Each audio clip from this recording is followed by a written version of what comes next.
ಥರನೇ ತಿಂದರೆ ಹೆಲ್ತಿ ಆಗಿದ್ರೆ ಜಂಕೆ ಬೇಡ ಅಲ್ಲ.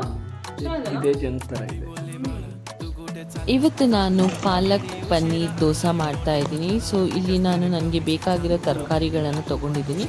ನಿಮಗೆ ಯಾವ ತರಕಾರಿ ಇಷ್ಟ ಇದೆ ಅದನ್ನು ತೊಗೊಳ್ಳಿ. ಅದ್ರ ಜೊತೆ ನಾನು ಪಾಲಕ್ ಮತ್ತು ಪನ್ನೀರನ್ನ ಆ್ಯಡ್ ಮಾಡ್ಕೊಳ್ತಾ ಇದ್ದೀನಿ.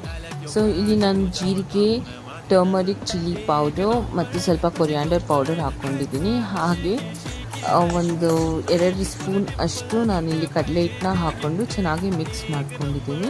ರುಚಿಗೆ ತಕ್ಕಷ್ಟು ಉಪ್ಪು ಹಾಕಿದ್ಮೇಲೆ ಸ್ವಲ್ಪ ಮೀಡಿಯಮ್ ಆಗಿರಲಿ, ತುಂಬ ತೆಳುನೂ ಬೇಡ ಗಟ್ಟಿನೂ ಬೇಡ.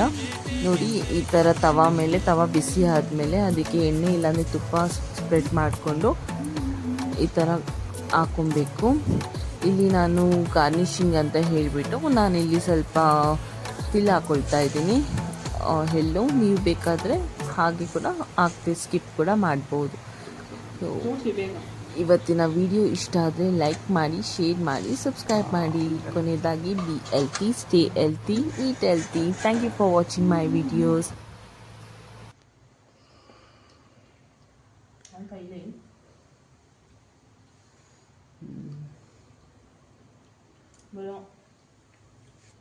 ಸಕ್ಕತ್ತಾಗಿದೆ.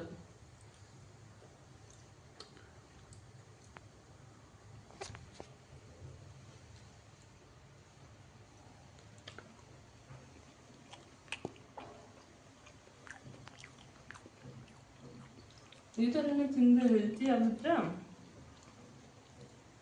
ಜಂಕೆ ಬೇಡ ಅಲ್ಲ. ಇದೇ ಜಂಕ್ ಥರ ಇದೆ.